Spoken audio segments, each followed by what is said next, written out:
Assalamualaikum warahmatullahi wabarakatuh. Yang terhormat Bapak Ibu dosen penilai uji kinerja dalam jabatan batch 3 tahun 2025. Perkenalkan, nama saya Solehuddin, guru mata pelajaran fikih di MTS Daulatul Ulum Gajahrejo, Kecamatan Gedangan, Kabupaten Malang. Sekaligus sebagai mahasiswa PPG dalam jabatan batch 3 2025. PTK UIN Antasari Banjarmasin dengan nomor peserta 5810160248027, NIM 2504011308447. Pada hari ini, Kamis 9 Oktober 2025, saya akan melakukan praktek pembelajaran uji kinerja di MTS Daulatul Ulum kelas 7 dengan modul materi sholat fardu. Cukup sekian. Assalamualaikum warahmatullahi wabarakatuh. Selamat menyaksikan.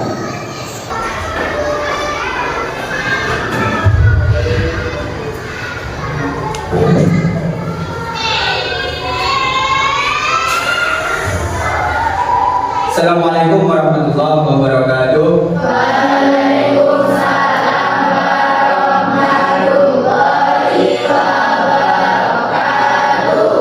Apa kabar semuanya anak-anak? Baik. Alhamdulillah. Tentunya sudah sarapan semua ya? Sudah mandi? Sudah. Pesan cantik-cantik, ganteng. Dan untuk kerapiannya sudah rapi semua? Sudah. Siapa yang piket hari ini? Ya, bagus. Semuanya sudah bersih. Sekarang sebelum kita memulai pelajaran pagi hari ini, kita berdoa dulu agar pelajaran yang kita pelajari hari ini bisa bermanfaat. Untuk ketua kelas dipersilakan memberi doa. Berdoa dimulai. Baik anak-anak, sebelum kita memulai pelajaran, di absensi dulu ya. Apa semuanya hadir? Ya. Siapa yang tidak hadir?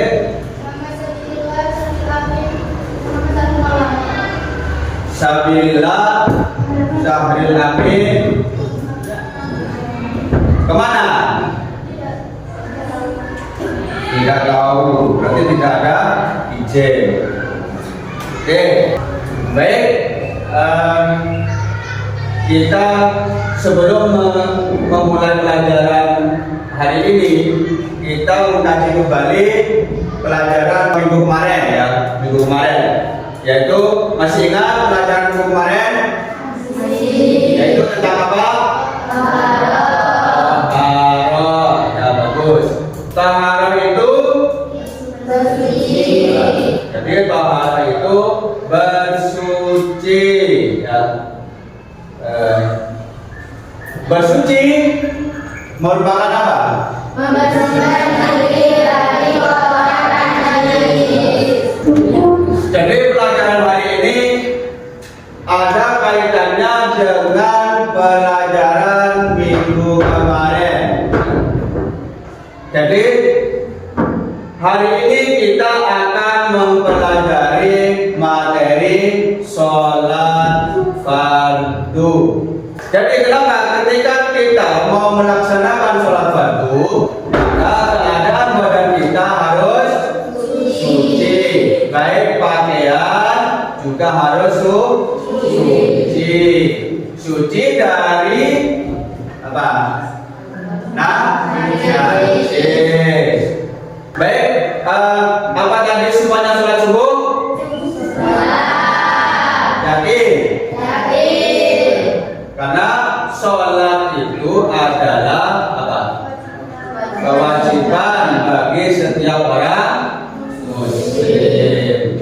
Makanya kelihatan cantik-cantik, ganteng-ganteng, berarti tadi sudah mandi ya. Sudah mandi, sudah ambil air wudu, berarti itu sudah termasuk taharah. Baik anak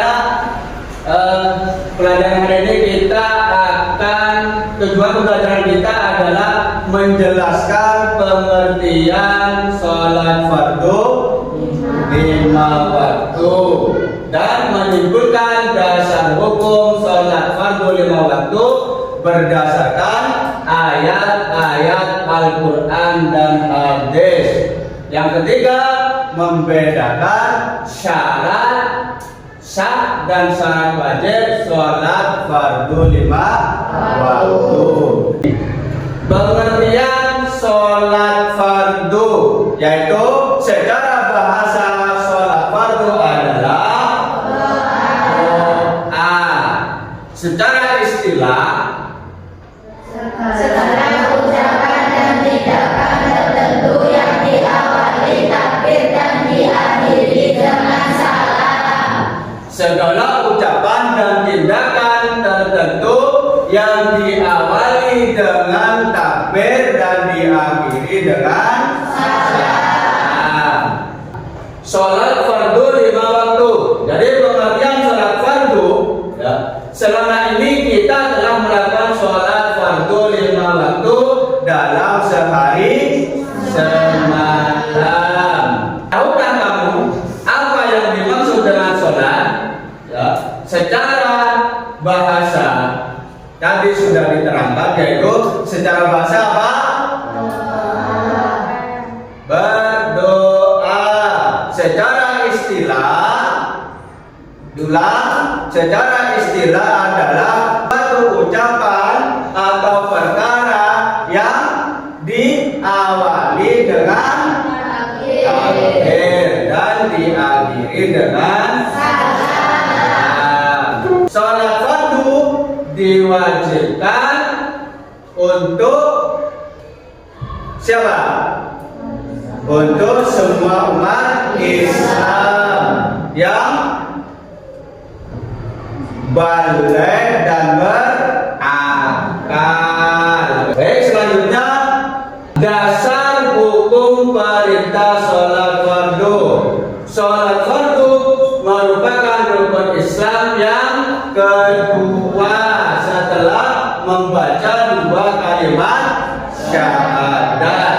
Bahkan sholat menjadi penanda untuk membedakan antara orang kafir dan orang muslim. Karena pentingnya kedudukan bagi setiap muslim, banyak ayat-ayat Al-Quran yang menegaskan perintah untuk melaksanakan sholat, yaitu yang pertama Allah Subhanahu wa ta'ala berfirman, wa ma umiru illa liya'budullaha mukhlishina lahud-din hunafa'a wa yuqimus shalah wa yu'tuz zakah wa dzalika dinul qayyimah. Jadi artinya, padahal mereka hanya diperintahkan menyembah Allah dengan ikhlas, mentaatinya semata-mata karena menjalankan agama dan juga agar melaksanakan sholat dan menunaikan zakat. Dan yang demikian itulah agama yang lurus. Rasulullah Shallallahu Alaihi Wasallam juga bersabda, yaitu bunyal Islam ala khamsin syahadat an la ilaha illallah wa anna Muhammadar Rasulullah wa iqamis shalah wa itaiz zakat wa hajju wa shaum Ramadan, yang artinya Islam ditegakkan di atas 5 perkara, yaitu bersaksi bahwa tidak ada Tuhan selain Allah dan Nabi Muhammad adalah utusan Allah. Mendirikan sholat, mengeluarkan zakat, menunaikan ibadah haji, dan berpuasa pada bulan Ramadan. Yang ketiga adalah syarat wajib dan syarat sahnya sholat. Syarat wajib merupakan ketentuan-ketentuan yang berakibat pada diwajibkannya melaksanakan sholat fardu. Tidak terpenuhi salah satu persyaratannya, maka sholat kita tidak sah. kita harus menemukan tentang perbedaan akibat hukum, yaitu anak kecil itu tidak tidak mempunyai kewajiban untuk melaksanakan sholat, karena sholat itu diwajibkan kepada orang muslim yang sudah balik dan berakal sehat. Yang kedua, yang tidak boleh sholat adalah perempuan yang sedang haid, karena keadaan seseorang yang haid itu dilarang untuk melaksanakan sholat fardu. Jadi syarat sah adalah ketentuan-ketentuan yang harus dipenuhi sebelum melaksanakan sholat fardu. Ada syarat wajib sholat dan syarat sahnya sholat. Syarat wajib sholat yaitu beragama Islam, baik laki-laki maupun perempuan. Sedangkan syarat sahnya sholat yaitu beragama Islam, baik laki-laki maupun perempuan. Yang kedua, syarat wajib sholat yaitu telah memasuki akhir balik. Namun bagi anak-anak yang melaksanakan tetap sah, ya, meskipun belum balik, tapi ketika anak itu sholat, sholatnya tidak bergurau, maka sholatnya tetap sah meskipun tidak mempunyai kewajiban. Paham? Sedangkan syarat sahnya sholat yang kedua adalah mumayyiz. Mumayyiz itu adalah dapat membedakan antara sesuatu yang bersih dan kotor, baik dan buruk, menguntungkan dan merugikan, dan seterusnya. Yang ketiga, syarat sahnya sholat adalah tidak hilang akalnya.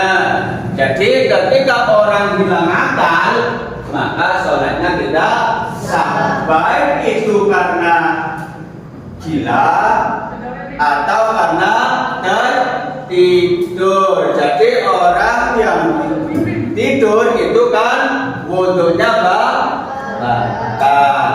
Karena wudunya batal, maka sholatnya tidak sah. Sekarang adalah hal-hal yang dapat membatalkan sholat. Di antaranya adalah ketika seseorang sholat lalu datangnya hadas kecil maupun hadas besar di tengah-tengah sholat. Contohnya ketika kita sholat keluar angin, maka itu menjadi hal yang membatalkan sholat. Yang kedua, makan dan minum meskipun hanya sedikit. Yang ketiga, murtad. Murtad itu adalah ketika seseorang keluar dari Islam. Baik, paham semuanya? Apa ada yang mau ditanyakan? Ya, Imron. Kalau orang sholat lalu tertidur, apakah sholatnya batal? Jadi pertanyaannya adalah, jika kita sholat lalu tertidur, apakah sholatnya itu batal? Seperti itu pertanyaannya. Maka dari kalian apa ada yang bisa menjawab? Rosa. Baik, apa jawabannya? Batal karena hilang akal. Sekarang kita dibentuk berkelompok untuk mengerjakan tugas kelompok, yaitu dibagi menjadi 4 kelompok. Ada yang 3 dan ada yang 4.